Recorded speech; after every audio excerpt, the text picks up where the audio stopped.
Good evening, or perhaps good morning, depending when you find your way into the dark woods.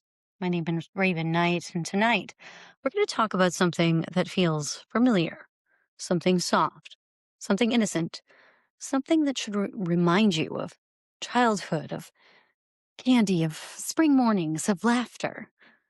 But what if I told you that something has always been watching, just beyond the edge of those memories? Because tonight, we're not just talking about Easter. We're talking about what comes with it.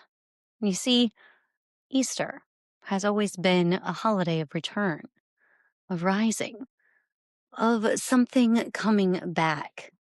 And most people, they stop there.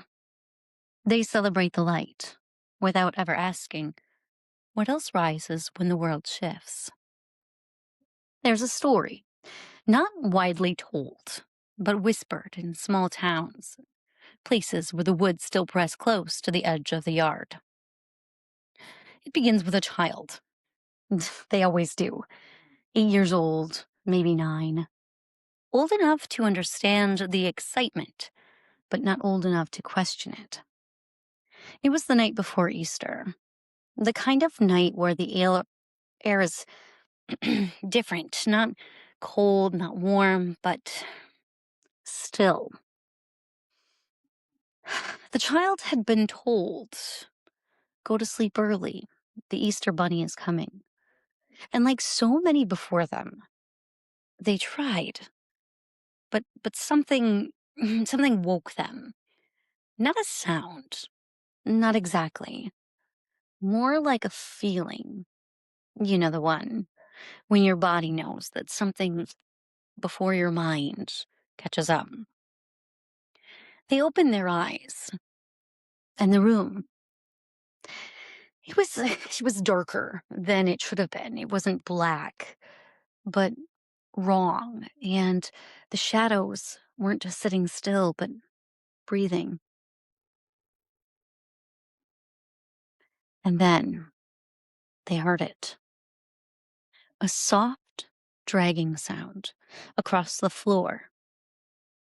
Not footsteps, not quite, more like something being pulled. They turned their head slowly toward the doorway, and that's when they saw it. At first, it looked like it was what it was supposed to be: tall, still, a silhouette with long ears. But the longer they looked, the less it made sense. Because the ears, they didn't sit right. They bent too slowly, like they were listening. And the body, it wasn't standing. It was hunched, as if it didn't belong in that shape. The child didn't scream. They couldn't, because something deep inside of them understood something terrible. That it wasn't there for the basket. It stepped forward, and the sound came again. That dragging, slow, wet movement across the wood floor. And then it tilted its head. Not like an animal, though. Not like anything natural. Like something trying to remember how to become one. The child squeezed their eyes shut, like we all do, hoping that if you don't see it, it doesn't see you. But here's the thing that no one ever tells you: closing your eyes doesn't make you invisible, it just makes you blind. They felt it first, the air getting heavier. They smell like damp earth and something older, something buried. And then, right beside the bed. They heard it breathe. Slow, deep, unnatural. And then a voice, not spoken, not out loud,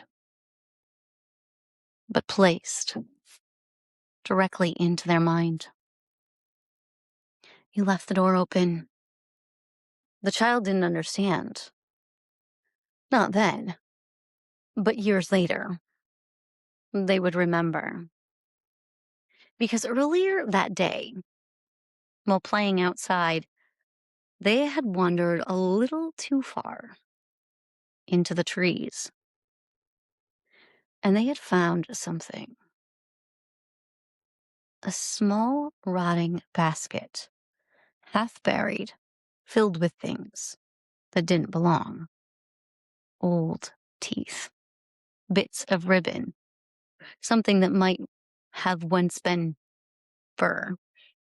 And yet, without thinking, they touched it. And something noticed. Back in the bedroom, the presence leaned closer. The child could feel it now.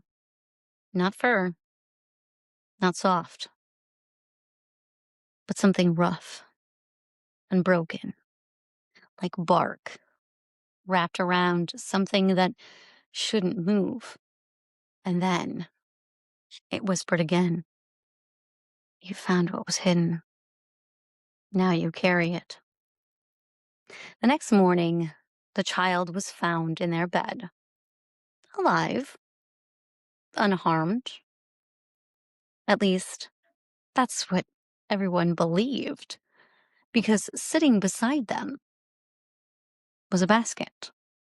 Perfect, colorful, filled with candy, and one small addition.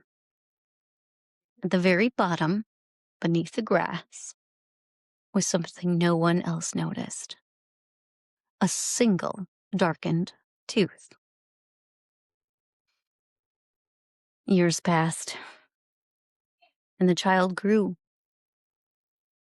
But every spring, around Easter, they would wake in the middle of the night to that same sound, dragging, slow, waiting. Because Easter is not just about what rises, it's about what remembers that you're still here. Some traditions aren't celebrations, they're warnings. You've been listening to Darkwoods Paranormal. I'm Raven Knight. If you've ever experienced something you can't quite explain, something that stayed with you long after it should have left, you can reach out to us at Darkwoods Paranormal Podcast at gmail.com. And remember, stay curious, stay aware, because sometimes the things we invite in, well, they don't leave when the holiday ends.